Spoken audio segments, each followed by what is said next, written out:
Assalamualaikum warahmatullahi wabarakatuh. Hai teman-teman semuanya, selamat datang kembali ya di channel Studio Horor. Studio Horor kali ini akan menceritakan tentang sebuah kisah kos dan kontrakan murah. Cerita misteri kali ini bersumber dari @basunanda21. Lalu bagaimana kengerian dari kisah kali ini? Mari kita simak kisah ini bersama-sama. Cerita ini berawal pas aku kuliah di Surabaya. Awal masuk kuliah, semua mahasiswa baru pasti sibuk mencari kos ataupun kontrakan buat acara PPKMB. Hari itu mencari kosan susah banget karena rata-rata sudah penuh. Setelah muter-muter cukup lama sama temanku, akhirnya mendapat kosan yang bayarnya per semester. Daripada nggak dapat kosan, ya udahlah kita ambil. Singkatnya, besok sudah mulai acara PPKMB di kampus, dan aku bertemu dengan beberapa teman satu daerah dan bilang kalau mereka kontrak. Katanya kontrak jatuhnya lebih murah daripada ngekos. Kalau dihitung-hitung memang benar juga kata dia. Akhirnya setelah pulang dari acara PPKMB, aku pun main ke kontrakan mereka, sekalian buat ngerjain tugas dari cutting panitia untuk besok. Saat sampai di kontrakannya, suasananya sejuk dan enak karena rumahnya juga luas. Sempat ditawarin buat ikut gabung, tapi aku sudah terlanjur kos 1 semester. Sayang kalau terbuang sia-sia. Oh iya, kontrakan ini punya kakak kelas SMA yang sudah duluan di sini. Jadi mereka ngelanjutin saja. Kamar 1 yang menempati Andi dan Denny. Kamar 2 ada Erik dan Fahmi. Lalu kamar 3 yang paling besar dan belakang ada 3 orang, yaitu Coki, Bobby, dan Galuh. Ini juga pelajaran buat kalian. Lebih baik kumpulin teman yang kuliah satu kampus atau satu kota buat mencari kontrakan ataupun kosan bareng. Setidaknya kalian akan sangat terbantu di awal tahun kalian kuliah. Dan persiapkanlah lebih awal. Waktu aku dulu, aku terlalu mepet tanggal masuk. Ada 7 orang anak yang tinggal di kontrakan ini. 4 di antaranya adalah temanku SMA. Sebut saja Andi, Bobby, Coki, dan Denny. Ya, mereka semua adalah nama samaran. Lalu ada Erik, Fahmi, dan Galuh yang dari SMA lain, namun satu kota asal. Kami sudah akrab karena mereka bertiga satu jurusan denganku. Setelah aktif kuliah beberapa minggu, aku sering main ke kontrakan mereka. Kadang ngerjain tugas di sana, sampai nginap di sana juga. Teman-teman sering cerita hal aneh, tapi aku belum pernah mengalami. Karena aku gak selalu di kontrakan. Aku pun menganggap mereka terlalu berlebihan. Tapi suatu hari, aku dan 2 temanku waktu lembur ngerjain tugas, kira-kira jam 1 pagi, terdengar suara orang jalan di samping rumah. Akhirnya, Tono nyoba lihat dari jendela kamar kedua, tapi tidak ada siapapun di sana. Akhirnya, kita pun lanjut ngerjain tugas lagi sambil dengerin TV. Ya, karena cuma didengerin, nggak dilihat. Terus, tiba-tiba TV-nya berganti channel sendiri. Padahal remote-nya ada di meja TV. Awalnya nggak begitu peduli, tapi sampai 3 kali channel pun dipindah. Wah, ini pertanda disuruh untuk tidur, lanjut lagi besok. Besoknya, aku cerita ke penghuni kontrakan lainnya, dan mereka juga setuju bahwa rumah ini memang nggak beres. Dan mulai dari sini, banyak sekali cerita aneh dari rumah ini. Untuk kalian tahu, aku sering main ke kontrakan dengan temanku yang satu kosan. Karena tempatnya juga luas, cocok untuk ngerjain tugas sama nongkrong. Oh iya, aku dari jurusan desain grafis, dan temanku yang satu kosan itu dari jurusan seni rupa. Tapi tetap aku ikutan iuran listrik dan air juga. Lalu, nasib kosan yang satu semester kemarin, ya cuma buat naruh barang sama tidur aja. Itu pun kalau lagi nggak ada tugas lembur. Selesai kos 1 semester itu, aku pun mencari kosan lagi yang bulanan. Karena kontrakan itu 4 bulan lagi juga sudah selesai, dan rencananya cari kontrakan yang lainnya. Jadi setelah malam itu, sering sekali gangguan-gangguan itu muncul. Waktu itu habis pulang ngopi, sekitar jam 11-an. Anak-anak pun gak langsung pada tidur, tapi nongkrong dulu di teras sambil ngerokok. Terus tiba-tiba di area kebun pisang itu ada yang ngintip di sela pohon. Bobby yang pertama kali tahu, langsung jalan masuk ke rumah. Sementara aku dan 4 anak lainnya masih di luar. Lalu disusul dengan HP Coki yang berbunyi. Dia di-chat kalau di kebun pisang ada pocong yang mengintip mereka. Seketika itu, Coki menoleh, terkejut, dan lari ke dalam, dan teriak juga kalau ada pocong. Kita semua langsung ikutan lari ke dalam rumah buat mengejar Coki. Kira-kira Coki bercanda, tapi ternyata Bobby juga lihat hal yang sama. Lalu, aku dan Denny mengintip dari jendela teras yang mengarah ke kebun. Tapi tidak ada apapun di sana. Namun karena sudah malam, akhirnya kita memutuskan untuk tidur saja. Pernah juga waktu hari Jumat sore. Rata-rata itu kalau kuliah terakhir di hari Jumat, teman-teman juga sudah pada pulang. Aku itu memang gak pulang minggu ini karena ada pameran. Lalu daripada di kosan sendirian, mending aku main ke kontrakan. Tapi semua udah pada balik. Tinggal ada 2 motor, punya Fahmi sama Bobby. Sore itu, Andi dan Denny pamit pulang ke desa. Aku pikir Fahmi dan Bobby masih di kampus, dan mungkin baru saja pulang ke desa besok, atau malah gak pulang minggu ini. Jadi aku di rumah itu sendirian, nunggu Fahmi dan Bobby balik. Bosan menunggu, akhirnya aku main PS, dan tidak sadar juga sudah maghrib. Tiba-tiba di belakang ada suara orang naruh tas, terus buka lemari dan juga beres-beres. Aku pikir itu Bobby ataupun Fahmi. Mungkin juga mereka lewat pintu samping. Aku pun memanggil, tapi nggak ada jawaban. Lampu belakang juga nggak dinyalakan. Terus aku mau nyamperin dia ke kamar belakang, sekalian juga mau menyalakan lampu. Tapi pas aku ke arah dapur, tiba-tiba Bobby keluar dari kamar dan masuk ke kamar mandi tanpa menyapa. Kupikir mungkin dia buru-buru mau pulang, tapi aneh. Akhirnya aku pun mematikan PS-nya, lalu TV ku nyalakan. Aku tinggal sebentar sholat di kamar depan. Waktu posisi sholat itu, TV itu tiba-tiba mati. Tapi di kamar mandi itu masih ada suara orang mandi. Akhirnya, habis selesai sholat sambil menunggu Bobby mandi, aku pun menyalakan TV lagi dan tiduran. Tetapi akhirnya aku tertidur beneran. Bangun-bangun itu sudah jam 9 malam.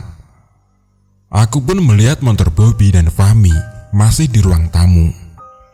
Lampu belakang, teras, ruang tamu, dan semua kamar mati. Kecuali lampu kamar mandi dan ruang TV. Aku panggil-panggil Bobby, tapi nggak ada tanggapan. Akhirnya, aku menyalakan lampu teras, ruang tamu dan belakang, dan juga sekalian ke kamar Bobby. Mungkin dia ketiduran juga. Sampai di kamar belakang, tidak ada orang sama sekali. Wah, pikirku mungkin dia lagi pergi sama temennya. Ya udah deh, aku main PS lagi sampai jam 11-an. Ada teman chat ngajak ngopi. Ya udah, akhirnya aku mematikan semua dan berangkat ngopi. Setelah jam 2 pagi, aku pun baru balik ke kontrakan. Dan waktu masuk ke dalam rumah, kondisi TV dalam keadaan menyala. Kupikir si Bobby lagi lihat TV waktu itu.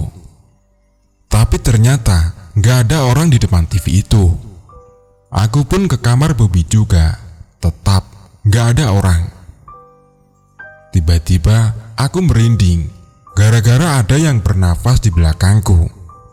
Dalam hati, siapapun itu bakal aku gebukin.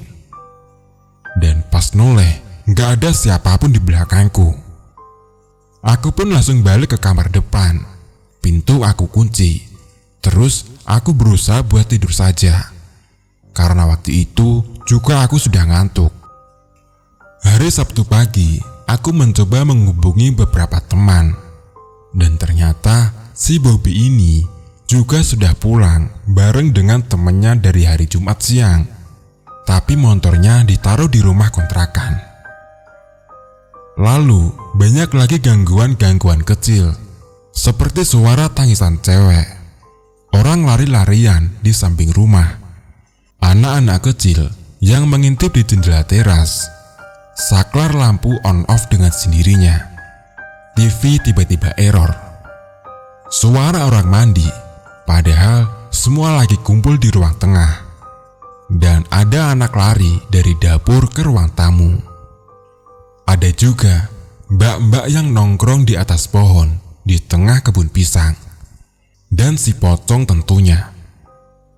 Semua kejadian itu menjadi pengalaman berharga ketika pindah rumah kontrakan ke tingkat yang lebih ekstrim lagi nantinya. Setelah kontrakan temen yang kemarin mau habis itu, kita sudah keliling lagi kan nyari kontrakan.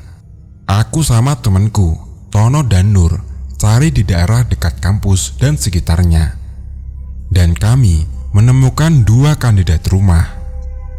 Jadi, kita dapat 2 rumah. Lumayan juga dekat dengan kampus. Harganya juga sama. Tapi yang membedakan adalah ukuran rumah dan jumlah kamar. Rumah A lebih kecil dan jumlah kamarnya cuma ada 3. Itu pun yang satu lebih seperti gudang karena di belakang dan agak sempit. Sedangkan rumah B ukurannya lebih besar. Kamarnya juga ada 4 dan juga ukuran kamarnya lebih besar. Karena kita cuma punya budget mini, akhirnya terpilihlah kandidat rumah B dengan asumsi bisa mengajak anak lain buat gabung. Dan harganya bisa ditekan lagi. Ya, sifat mahasiswa rantau, yaitu irit. Dari 7 orang kemarin, hanya Galuh dan Fahmi yang tidak kontrak sama kita. Karena Galuh gabung kontrakan sama temen kelasnya, dan Fahmi tidur di rumah saudaranya. Dan kita mendapat 2 teman baru, yaitu Arul dan Widi. Singkat kata, kita mulai pindah ke kontrakan baru itu. Aku, Nur, Tono, dan Erik ada di kamar 1. Arul, Widi, dan Coki di kamar kedua. Andi, Denny, dan Bobby di kamar ketiga. Dan kamar 4 buat naruh lukisan, perkakas olahraga, dan barang-barang lainnya. Sekalian juga jadi workshop. Salah satu poin plus rumah ini, ada suasananya nggak sepi-sepi amat kalau siang hari. Tapi kalau udah jam 10-an malam, udah deh mulai sepi. Bahkan warnet dan rental PS depan kontrakan juga sudah tutup sekitar jam 9-an. Tapi setidaknya ada motor ataupun pedagang yang lewat depan rumah. Jadi intinya nggak sepi tapi ya nggak rame. Oh iya, pemilik rumah ini sangat ramah dan baik. Awal masuk, beliau bilang semoga betah dan bisa belajar dan kuliah dengan baik. Orangnya juga memberitahu tempat beli makan yang murah, warkop buat nongkrong, dan berbagai hal yang lainnya. Jadi kita nggak bingung lagi. Jadi rumah ini awalnya itu nyaman banget. Belum ada tanda-tanda hal yang aneh. Namun selang beberapa bulan mulai deh muncul keisengan mereka. Ya mungkin cuma mau nyapa aja ya, dalam bentuk suara-suara aja. Dan kita sudah terbiasa dengan hal itu di rumah kontrakan yang lama. Tapi ada beberapa hal yang aneh yang bikin wadidau di sini. Pertama, karena kontrak cowok semua, kadang masalah sampah nggak diperhatikan. Pernah juga ada teman kampus numpang istirahat di kamarku. Pas tidur, dia dibangunkan oleh laki-laki tua yang mengetuk katenaku dan memanggil nama temanku. Nak. Temanku yang terbangun itu setengah sadar langsung menjawab, "Iya mbah, ada apa?" Nak, beritahu kepada teman-temanmu, jangan kotor-kotor, kasihan, kata lelaki tua itu. "Iya mbah, nanti saya bilangin," jawab temanku. Tapi karena dia ngantuk banget waktu itu, akhirnya dia ketiduran lagi. Kejadiannya itu waktu sore menjelang maghrib karena habis pulang kuliah sore. Tapi pas bangun dia mulai cerita, tapi nggak yakin itu asli apa mimpi. Soalnya dia tahu itu bukan pemilik rumah yang biasa dia temui. Dan juga di sekitar situ nggak ada orang dengan ciri-ciri yang temanku jelaskan itu. Ya, sampai sekarang masih belum tahu itu siapa. Dan itu asli apa mimpi doang. Setelah kejadian itu, teman-teman mulai rajin beres-beres rumah. Dan selanjutnya, waktu itu lagi ngehit banget yang namanya ceker pedas, mie pedas, dan makanan pedas lainnya. Ada salah satu temen beli ceker pedas buat makan malam bareng-bareng di kontrakan. Setelah makan, aku, Andi, Bobby, Tono, dan Widi ngopi di warkop. Sekitar jam 11-an kita baru balik lagi ke kontrakan. Semua anak juga pada sudah tidur. Dan pas aku baru mau tidur, ada kontraksi hebat di perutku. Mungkin karena kombinasi pedas dan kopi ya. Akhirnya pergilah aku ke kamar mandi. Dan pas mau jongkok, tiba-tiba pengen aja dongak ke atas lihat ventilasi di plafon. Dan pas sudah jongkok, tiba-tiba aku pengen aja mendongak ke atas lihat ventilasi di plafon. Awalnya nggak ngeh karena gelap banget waktu itu. Tapi lama-kelamaan mulai terlihat ada bayangan manusia. Mirip kayak default picture-nya Facebook, tapi warna hitam dan matanya warna merah menyala. Langsung seketika aku menunduk lihat lantai. Dalam hati ngedumel, sial, kenapa pas lagi di situasi kurang menguntungkan? Dan langsung segera cepat-cepat aku membereskan. Dan setelah keluar kamar mandi, aku pun mencoba melihat lagi, memastikan benar enggaknya. Apa cuma gara-gara aku mengantuk?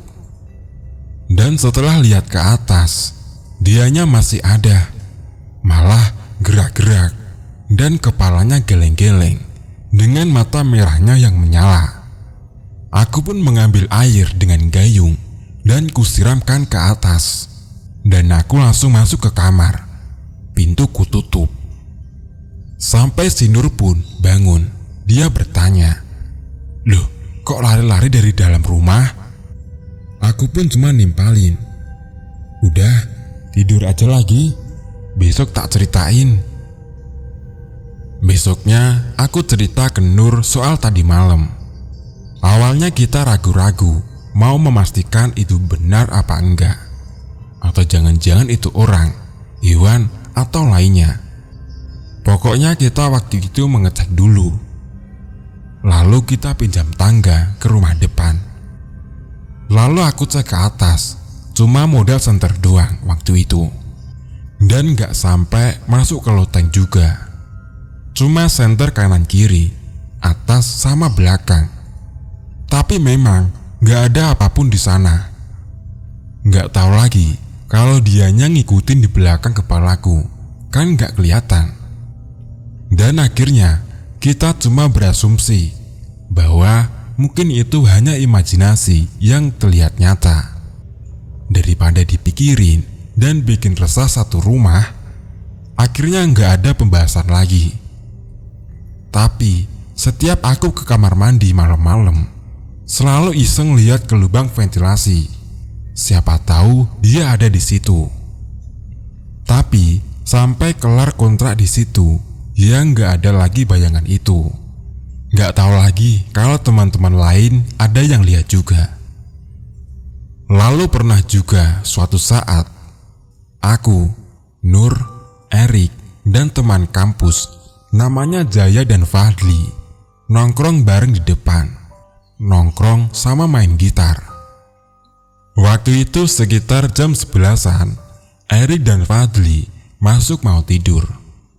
Tambah malam suasananya malah semakin aneh, dan aku sudah feeling gak enak. Akhirnya aku dan Nur masuk, meninggalkan Jaya sendirian. Jaya pun sudah aku peringatkan buat segera masuk, karena juga sudah hampir dini hari. Tapi dia bilang nanti saja. Kalau sudah habis rokok satu batang, bakal nyusul masuk. Baru aja aku keluar kamar mandi untuk buang air kecil dan mau masuk ke kamar. Si Jaya nyusul masuk ke kamar. Wajahnya agak pucat. Wah, pasti ada yang gak beres nih, pikirku. Dan benar, paginya pun dia cerita kalau malam itu habis aku dan Nur masuk, dia nyalain rokok dan mainan HP. Terus dia ngerasa angin pun semakin dingin. Terus dia ngerasa juga kalau ada yang ngeliatin dia. Sesekali dia lihat ke arah jalan. Lalu sesekali dia juga ngeliat ke arah pohon yang samping rumah. Dan benar saja, pas dia ngedongak ke atas, ada Mbak Kunti yang bertengger di atas pohon sambil melihati dia.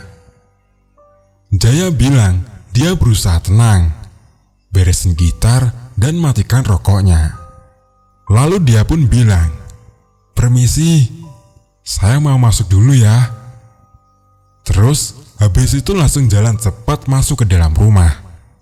Dan rata-rata kejadiannya di atas jam 10 malam. Karena ya memang lumayan sepi. Pernah juga Bobi malam-malam kelaparan. Stok mie gak ada, camilan habis.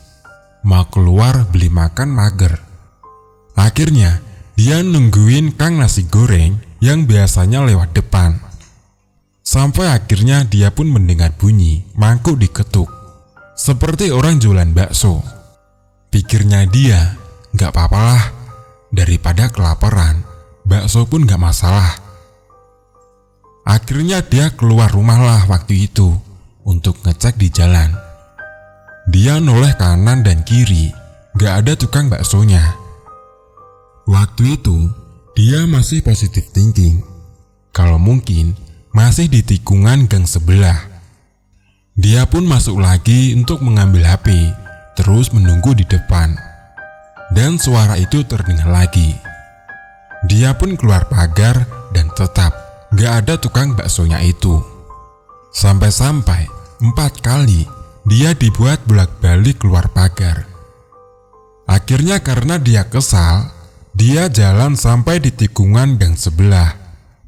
Dan di sana memang gak ada seorang pun.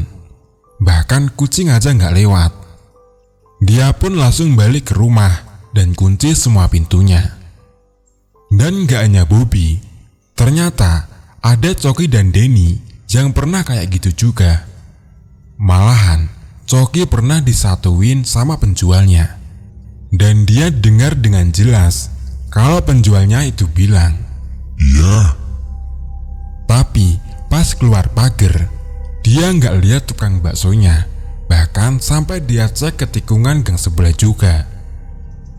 Di lain kesempatan, ada Arul yang saat itu pulang dari kampus. Papasan sama Tono yang buka pintu mau berangkat ke kampus. Tono sempat pamit ke Arul untuk mau berangkat dan disautin juga seadanya sama Arul. Lalu Arul pergi ke kamar mandi buat cuci kaki. Lalu setelah itu, pas mau masuk ke kamarnya, dia ngeliat Tono baru saja keluar dari kamarnya. Arul pun menyapanya. Ada barang yang ketinggalan kah? Dan Tono hanya tersenyum lalu keluar rumah. Setelah Arul ganti baju dan mau menonton TV, ternyata dia dikagetkan dengan Tono yang lari ke kamarnya dan mengambil handuk untuk mau mandi. Arul yang kaget langsung menyecar Tono dengan pertanyaan, "Loh, bukannya tadi kamu udah berangkat ya? Kok balik lagi?" "Lah, ngapain juga mandi lagi?" "Lah terus?" Belum sempat selesai bertanya, perkataan Arul dipotong oleh Tono. Aku loh, dari tadi ketiduran di kamar belakang. Gak ada yang bangunin. Ini loh, aku udah telat. Kamu itu jangan bikin tambah telat deh dengan nanya yang aneh-aneh." Mendengar itu, Arul pun diam dan dia mikir, "Lah, terus dua orang tadi itu siapa ya?" Arul cerita ini pas kita sudah nggak ngontrak di sana. Mungkin biar yang lainnya nggak kepikiran juga. Lalu kejadian yang melibatkan orang banyak terjadi waktu musim hujan. Karena biasanya hujan dari pagi sampai sore atau dari siang sampai malam. Akhirnya kita pun jarang pakai kipas angin. Listrik pun jadi lebih irit karena hawanya udah mulai dingin kayak di kosan ber-AC. Saat itu aku dan 5 temanku nonton TV bareng. Ya, ada juga yang sambil ngerjain tugasnya. Nggak tahu juga ya kalau cuma isi TTS doang. Tiba-tiba Coki teriak, Loh.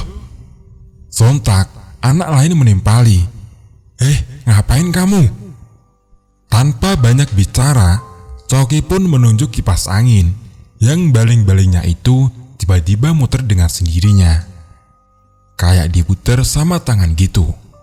Muternya itu pelan, bukan karena dinyalakan. Dan di situ posisi pintu dalam keadaan tertutup dan juga nggak ada angin. Kita semua terdiam sesaat. Dan ya udah, dibiarin begitu saja. Tapi ya sempat kaget dan merinding juga waktu itu. Pernah juga pas lampu mati, kita ngumpul di ruangan tengah bareng-bareng. Ada 7 orang anak termasuk aku. Kita di sini hanya memakai satu lilin yang ditaruh di tengah. Lalu kita keliling muter. Waktu itu udah kayak pemujaan setan. Entah apa, kok kepikiran duduk dengan posisi seperti itu. Kita cuma ngobrol saja waktu itu, sama mainan gitar. Terus lanjut cerita-cerita nostalgia zaman SMA. Awalnya seru dan penuh tawa. Lalu Denny yang sadar kalau bayangan dari kita yang mantul ke tembok itu jumlahnya nggak sama kayak anak di depannya. Saat itu, bayangan yang seharusnya ada di tembok adalah bayangan Coki, Erik, Tono, dan Arul. Iya, karena yang memungkinkan hanya 4 orang anak itu. Tapi waktu itu, bayangannya jumlahnya menjadi 6. Semua anak sadar dan terlihat jelas banget kalau bayangannya memang nambah. Kita semua waktu itu nggak panik, karena memang sudah di training di kontrakan yang lama. Akhirnya Andi bilang, suruh anak 4 itu menggeser perlahan. Dan benar saja, yang nggak geser hanya ada dua bayangan yang semakin lama semakin tambah gede. Dan tiba-tiba kayak ada angin yang membuat api lilin goyang-goyang dengan sendirinya. Dan karena itu semua bayangan agak memudar, dan pas api lilin sudah stabil, dua bayangan tadi itu sudah tidak ada. Dan setelah itu, apa yang kita lakukan? Ya, kita tetap lanjut nyanyi-nyanyi, sama sesekali cerita hal lucu, biar nggak tegang-tegang amat waktu itu. Tapi, dengan semua kejadian di kontrakan ini, banyak pengalaman berharga dan kenyamanan hunian yang bisa dijamin, di luar hal-hal yang gak logis tadi ya. Ya intinya, dari beberapa tempat kos dan kontrakan inilah yang terbaik menurutku. Oh iya, sekalian saja aku tambahin ke kontrakan setelah pindah dari sini. Karena setelah pindah dari sini pun, aku tetap mencari kontrakan dengan harga yang murah. Sudah seperti minat dan bakat, serta strategi pengiritan. Tapi akhirnya, aku mendapatkan. Hanya saja kali ini, rumahnya agak kecil. Model rumahnya seperti rumah pada umumnya. Pokoknya kamarnya ada dua, sejajar ke belakang. Terus ruang tamu, dapur kecil di belakang, sama kamar mandi juga di belakang. Aku ngontrak sama teman kampus. Ada 3 orang, yaitu Anto, Abib, sama Nur saja. Denah rumahnya sih sebenarnya nggak seram, tapi yang sebelah yang seram. Ya, kebun bambu. Kalau di daerahku nyebutnya itu barongan.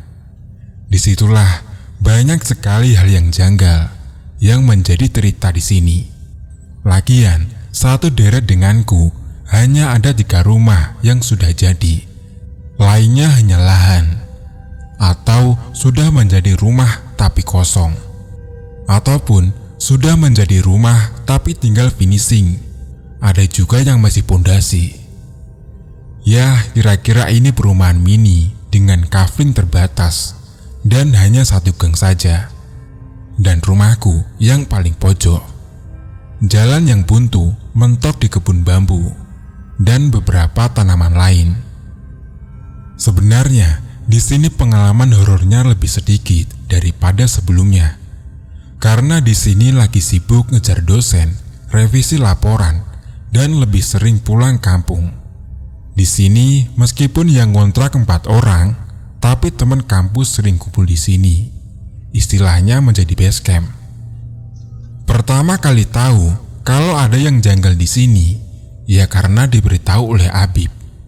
Ya, karena Abib termasuk orang yang lebih peka dengan hal yang seperti itu.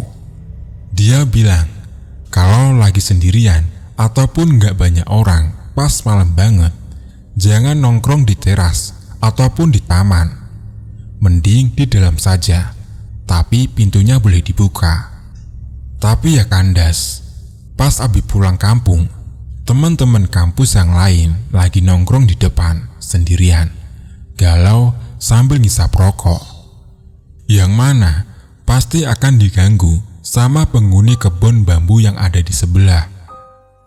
Pernah juga teman kampusku, si Tama, sudah jam 11 malaman. Dia di luar bawa rokok sama secangkir kopi, lagi chattingan sama pacarnya. Juga udah dibilangin suruh masuk, tapi dia mau nunggu sebat dulu. Ya kan, kita di dalam aktivitas masing-masing. Ada yang main PS, ada pula yang ngerjain tugas dan lain-lain. Tiba-tiba, Tama lari ke dalam rumah, menutup pintu, sambil melihat keluar dari jendela. Rokok masih menempel di bibirnya, dengan keringat di wajahnya juga. Tak tanyain kenapa, dia cuma diem saja. Sampai ada teman menepuk pundaknya, dan dia baru sadar. Terus lanjut mematikan rokoknya, lalu bercerita. Waktu dia chat sama pacarnya, seperti ada yang nafas di belakangnya. Dia kira teman-teman lagi iseng. Dia pun akhirnya menoleh dan gak ada siapa-siapa. Terus dia mengira itu hanya perasaannya saja. Teruslah dia lanjutin chat. Namun beberapa saat kemudian, ada suara berdecit yang dia kira itu adalah tikus. Dia lihat sekitar taman, gak ada apapun. Tapi pas dia noleh ke arah kebun bambu, dia itu langsung kaget. Karena di situ ada pocong yang nempel di tembok samping rumah depan yang belum jadi itu. Katanya wajahnya pocong itu hancur dan gak sempat menatap lama-lama. Dia pun langsung lari ke dalam rumah. Pernah juga Amir, waktu itu dia baru pulang jam 10 malam. Terus dia ngerokok dulu di teras. Setelah beres, dia pun akhirnya masuk dan ikut gabung teman-teman yang lain lagi, yang lagi cerita masalah dosen dan perkuliahan. Amir yang duduk menghadap pintu tiba-tiba terkaget dengan apa yang dia lihat. Waktu itu dia bilang kalau dia melihat dari jendela atas. Dia melihat sosok wanita yang menjulurkan lidah panjangnya dan rambut yang terurai mengintip ke dalam. Tapi ia hanya melihat dengan sekilas. Aku pun langsung bilang kalau mungkin itu imajinasinya saja. Mungkin karena juga kaca atas jarang dibersihkan. Namun, omonganku dibantah oleh salah satu temanku. Karena dia juga melihat sosok itu dan lebih lama dari Amir. Karena dia baru sadar ketika Amir teriak karena kaget tadi. Dan setelah itu, aku pun menutup pintu dan diskusi tetap berlanjut. Sambil tidak lupa menyalakan TV biar ada suara yang agak rame. Kata Abib, sebenarnya mereka cuma jahil ataupun sekedar iseng. Karena mungkin dulu lahan ini lama kosong. Jadi pas ada manusia yang tinggal di sini, mereka menjadi penasaran. Tetapi ada satu kejadian yang lumayan parah. Jadi ceritanya, Anto besok pagi sekali ada janji dengan dosen. Sedangkan waktu itu sudah pukul 12 malam. Anak-anak yang lain masih bermain PS, dan sebagian juga masih sibuk di depan laptopnya masing-masing. Anto berpamitan buat tidur dahulu, biar bisa besok bangun pagi. Namun selang 30 menit kemudian, dia teriak, tapi nggak keras. Hei, hei, hei. Kami kira mungkin kita main PS berisik dan ganggu tidurnya. Karena pintu kamarnya juga nggak sepenuhnya tertutup waktu itu. Akhirnya salah satu dari teman kami minta maaf dan menutup pintunya dengan rapat. Lalu kemudian mengecilkan volume TV-nya. Namun selang beberapa saat, Anto teriak lebih kencang.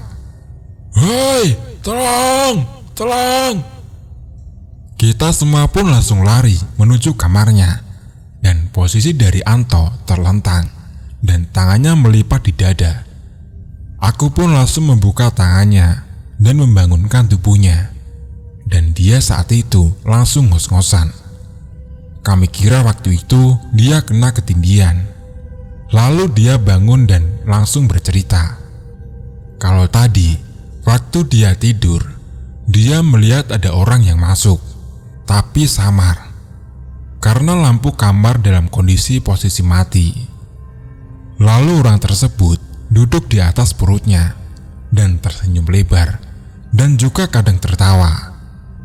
Lalu saat itu menelangkupkan tangan Anto ke dada.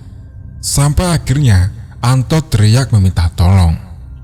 Anto pun akhirnya membuka tikar dan tidur di ruang tamu. Dia sudah nggak berani tidur di kamar sendirian pada saat malam itu. Besoknya setelah dia bertemu dengan dosen, dia langsung balik ke kontrakan karena dia saat itu nggak enak badan. Dia terkena demam dan flu.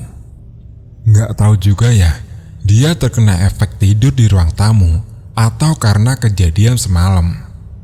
Yah, begitulah ceritanya. Masa kontrakan waktu kuliah di Surabaya.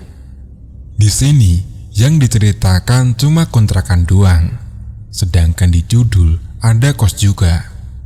Tenang, cerita kos angkernya juga ada kok, namun di kota lain. Kita akan jalan ke kota Malang untuk mengunjungi kos itu.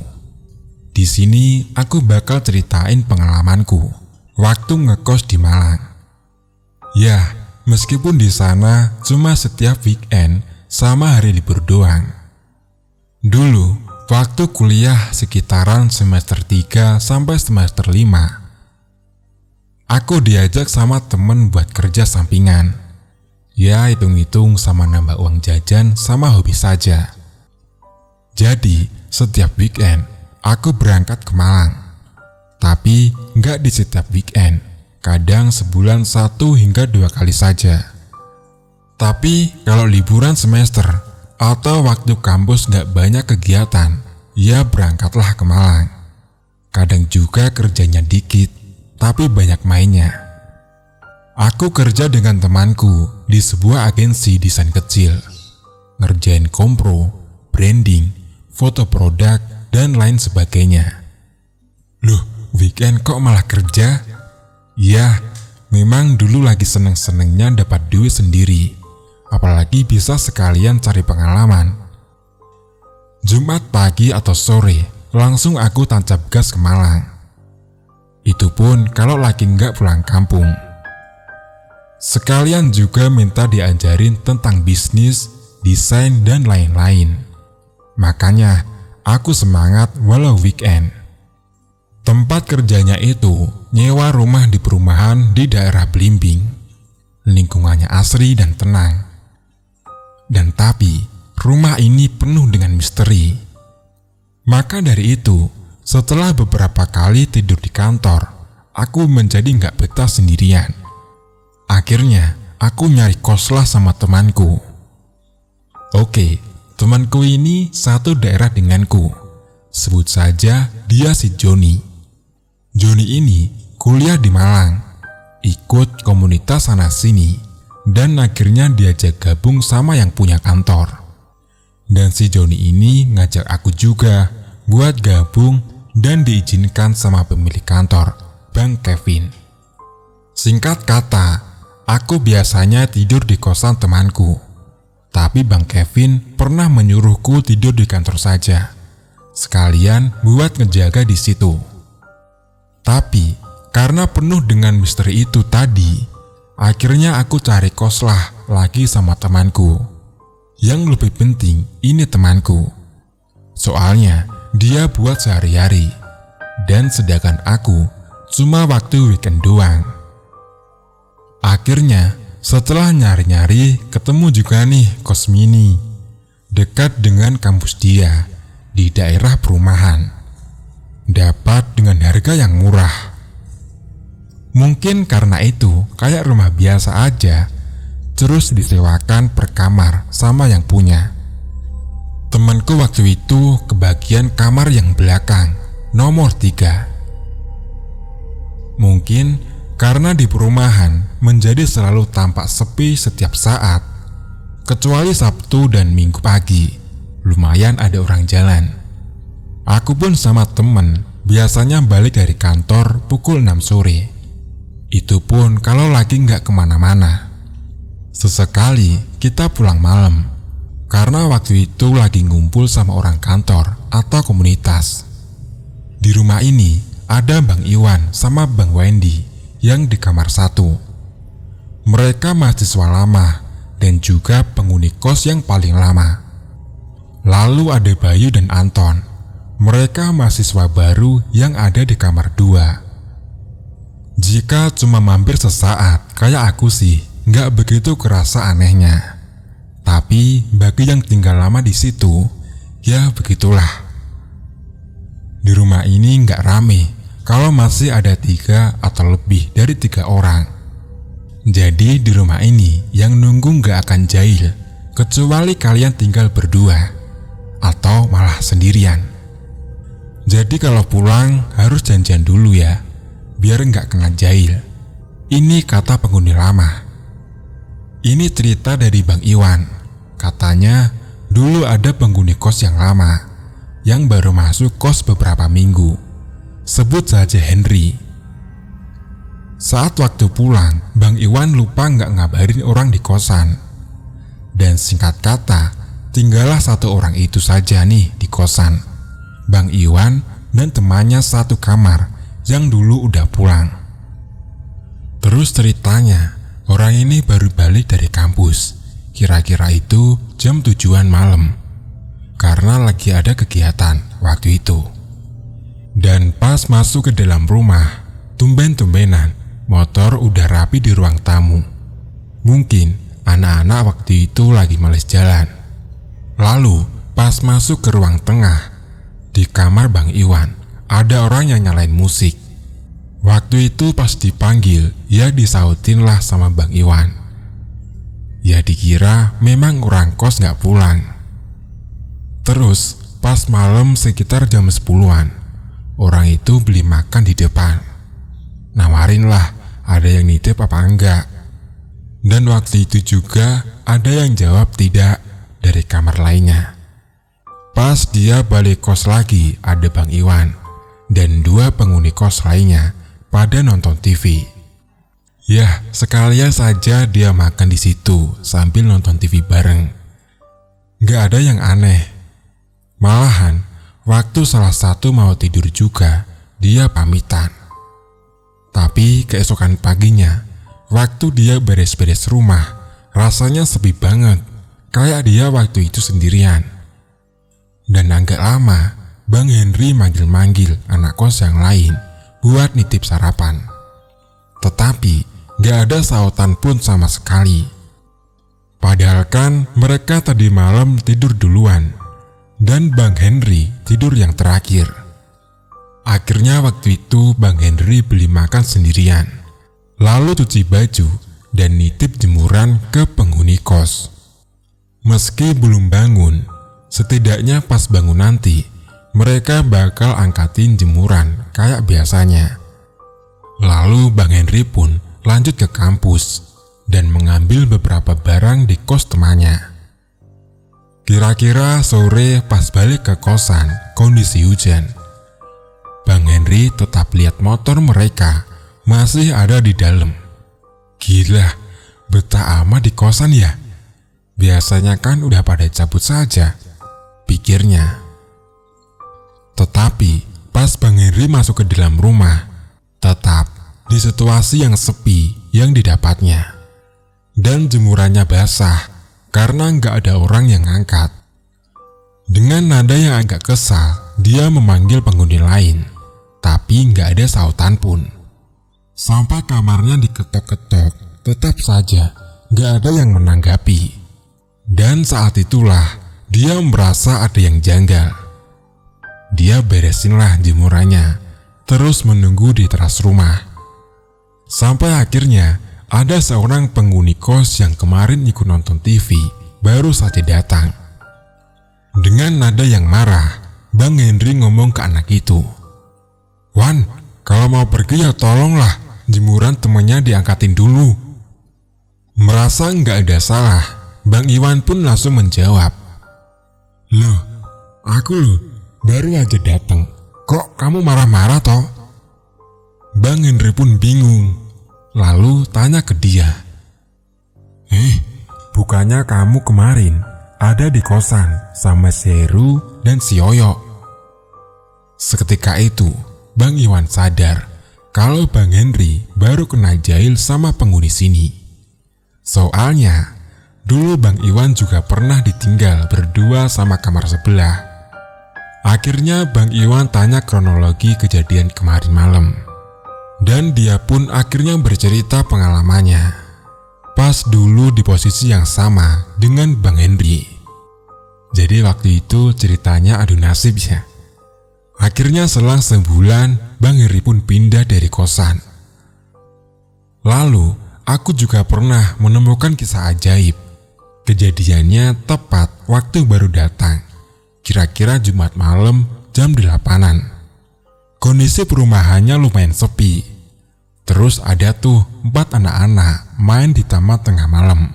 Kejar-kejaran sambil lompat di kursi. Aku waktu itu iseng aja. Aku bilang, "Udah malam loh, Dek. Gak pada pulang nih. Ntar dicariin loh." Mereka pun serentak menoleh ke arahku. Dan seketika aku pun langsung merinding. Lalu aku cepat-cepat aku buka pagar. Soalnya waktu itu aku punya feeling yang gak enak. Nah terus anak-anak tadi malah ketawa dan malah lanjut kejar-kejaran. Sehabis aku memasukkan motor di ruang tamu, aku keluar lagi untuk mengecek masih ada mereka. Terus aku pun mengunci pagar, masih ada juga. Dan terus pas aku balik mau ngunci pintu ruang tamu, aku pun lihat mereka udah gak ada. Ya, hilang. Bahkan suara ketawa ataupun langkah kakinya juga gak ada. Aku pun akhirnya keluar lagi buat memastikan itu anak pada kemana. Aku pun keluar lagi buat memastikan itu anak-anak pada kemana. Aku pun nengok ke kanan dan ke kiri, gak ada tanda-tanda anak itu. Oh, mungkin mereka lari. Yaelah, memang dia Sonic lahirnya kenceng ya. Tetapi setelah kejadian itu, aku bertanya kepada Bang Iwan. Memang jarang ada anak kecil main di tempat itu. Ya karena gak dibolehin sama emaknya, kan sepi ya. Lalu pernah juga Bayu sama si Joni ini kesasar. Padahal dia lewat depan kosan. Pas mau masuk, katanya ada bapak-bapak yang keluar, terus negur. Katanya dia masuk ke rumah dia. Lah, sedangkan waktu mau debat, si Joni cek nomor rumahnya, memang waktu itu keliru. Dan terus mereka meminta maaf dan langsung balik ke depan blok buat mengecek bloknya. Tetapi pas sampai di ujung blok, ternyata memang bloknya benar. Teruslah balik ke rumah kosan lagi. Cek nomornya udah sama. Dan buat mastiin, dia pun mengetok-ngetok pagar dan bilang permisi yang berulang kali. Sampai Bang Wendy keluar bukaan pintu. Dipikir mereka bercanda ya. Terus mereka akhirnya cerita kronologinya dan malah menjadi bahan guyonan. Oh iya, rumah kosong sebelah itu sering banget mendapat pengantaran makanan, padahal kosong. Dan pesanan itu dengan nama yang sama. Maaf, gak saya sebutin. Takutnya itu bukan orang ya. Biasanya si pengantar makanan ini datang, telepon gak diangkat, terus tanya ke kosan kita. Terus deh, coba ditelepon sama kita, nomornya pun gak kedaftar. Dan ketika ditelepon lagi sama kurirnya, nomornya juga tidak terdaftar. Sampai kadang kita tanyain nganter makanan apa. Kalau kita cocok, kita yang beli. Setelah mendapat cerita dari penghuni lain, aku pun pernah mengalaminya satu kali. Dan memang alurnya sama seperti yang sebelumnya. Kalau kata satpam perumahan, rumah itu udah lama kosong 5 tahunan dan sering ada penampakan. Kan tetapi penghuni kosan gak pernah lihat penampakannya. Si Joni ini pernah gak jadi keluar rumah gara-gara waktu itu aku dan Bang Wendy pulang. Dan penghuni kos lainnya masih ada kegiatan kampus dan ada kegiatan lainnya. Posisinya masih di jam tujuan malam waktu dia buka pintu. Dia melihat ada mbak-mbak yang berdiri di pojokan dekat kunci slot pagar. Pakaiannya mbaknya itu rapi, pakai kemeja dan pakai span. Dikira mbak-mbak itu teman anak kosan dan disapalah sama si Joni. Lalu pas mbak itu menoleh, matanya hitam, kayak bolong gitu ya. Terus senyumnya lebar banget, kayak robek gitu mulutnya. Seketika Joni lari masuk ke dalam rumah dan mengunci rumah, sambil sesekali mengecek depan rumah, dan mbaknya tetap berada di situ. Sampai Dian menyalakan semua lampu kosan dan dia buang air ke belakang dan menunggu di ruang tengah. Lalu setelah beberapa saat, ada suara Bayu yang memberi salam. Dan Joni menghampiri ke depan, dan memang Bayu yang datang. Pas ditanyain, apa lihat ada mbak-mbak di depan? Tapi Bayu malah bingung sama pertanyaan si Joni. Dan tidak selang beberapa saat kemudian, anak-anak lain mulai balik ke kosan. Dan Joni akhirnya nggak jadi keluar malam itu, karena dijagain sama mbak-mbak. Mungkin cuma itu saja waktu aku ngekos di sini. Selebihnya aku kurang tahu. Selanjutnya aku pindah kosan di daerah tengah kota. Rumahnya punya desain klasik, tapi lingkungannya nyaman dan nggak terlalu bising. Alasannya memilih kosan di sini karena harganya yang murah dan dekat dengan kos ceweknya si Joni. Di sini aku sering mendapati hal-hal yang aneh dari awal aku datang ke sini. Jadi sebenarnya kita dapat opsi lain selain di sini, dengan harga yang sama dan desain bangunan yang baru.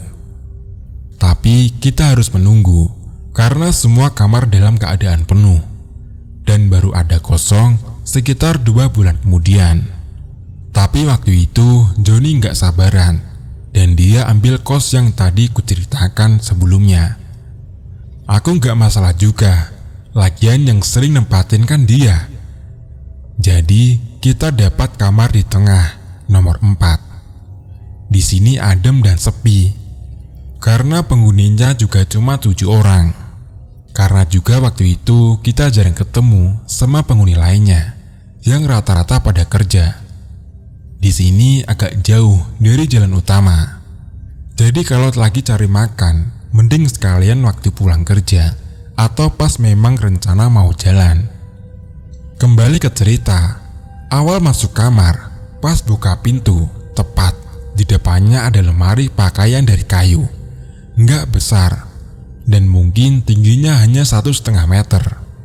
Tapi lumayanlah buat naruh baju dan barang lainnya.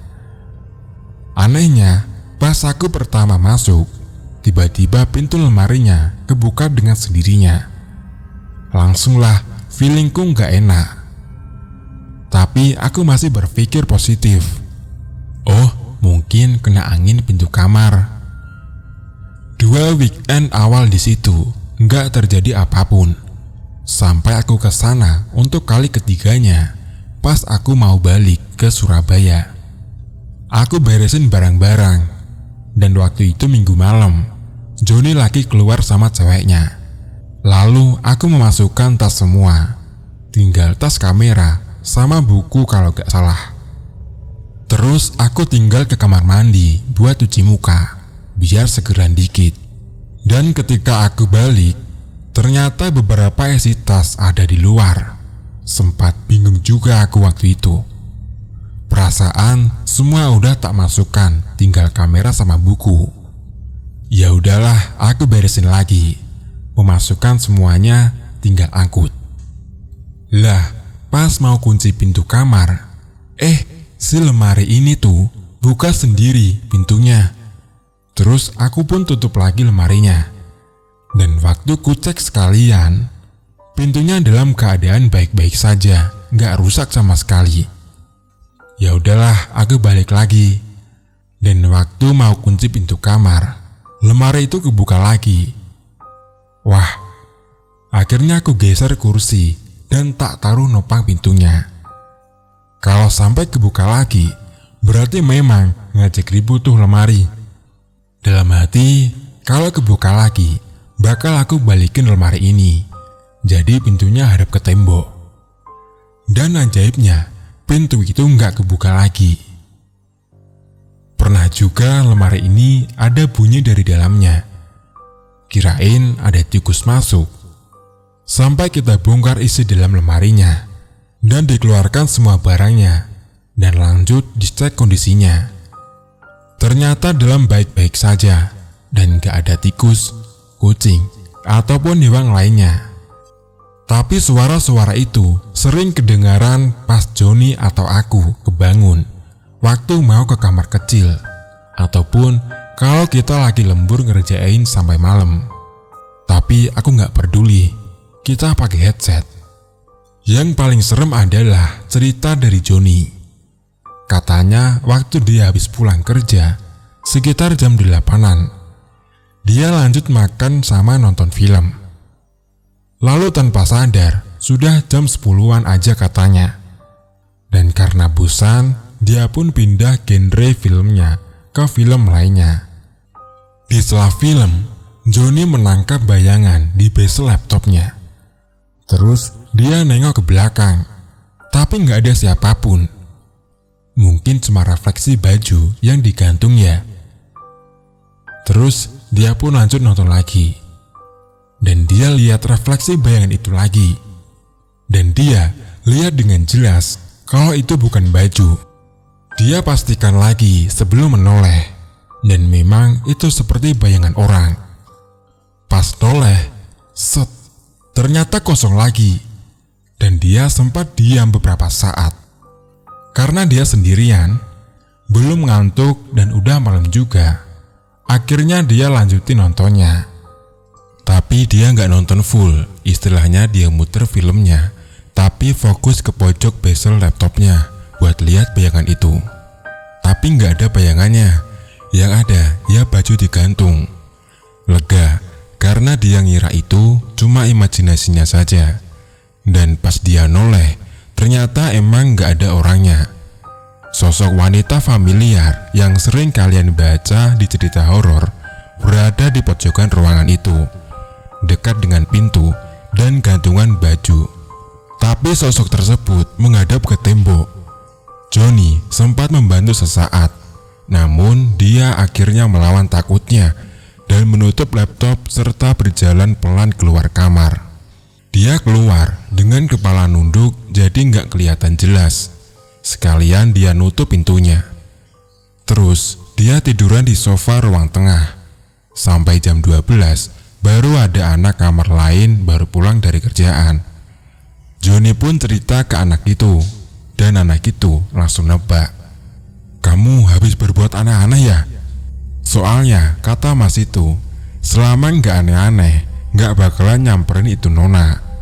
Joni pun bilang kalau dia iseng aja nonton karena bosan. Ini pun dia cerita pas kita udah nggak kerja bareng.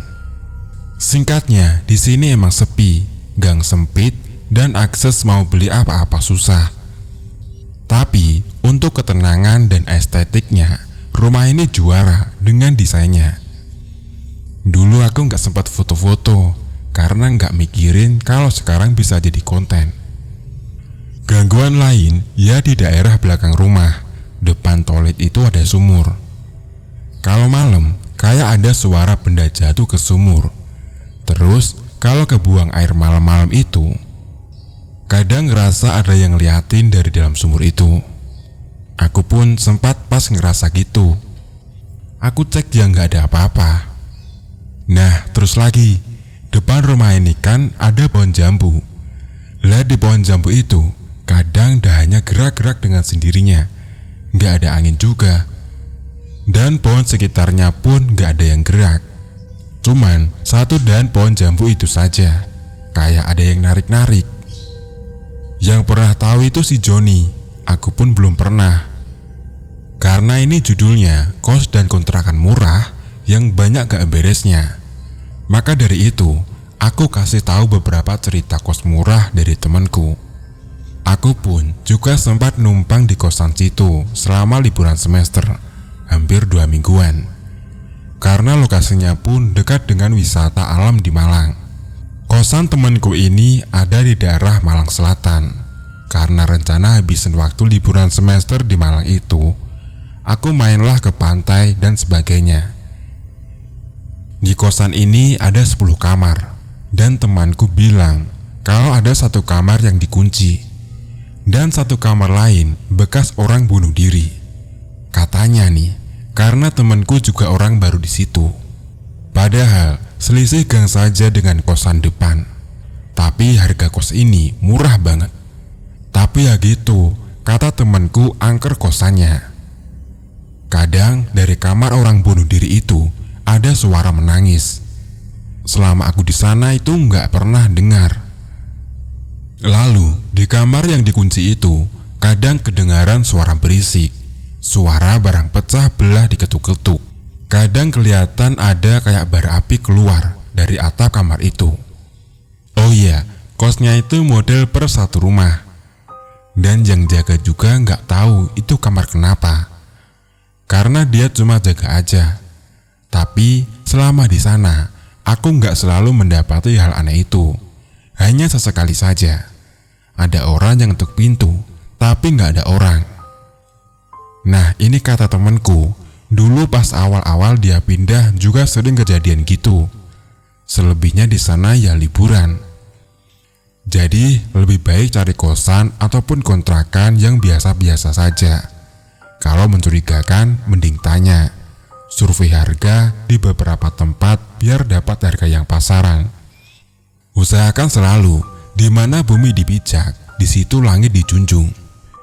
Ya, demikian pengalaman aneh dan menjengkelkan selama di perantauan. Selebihnya kalian jadikan pelajaran ataupun jadi hiburan saja, ya terserah. Yang penting tetap jaga kesehatan di masa sekarang. Terima kasih buat kalian semuanya yang udah meluangkan waktu untuk mendengarkan podcast Studio Horor ini hingga selesai. Wassalamualaikum warahmatullahi wabarakatuh.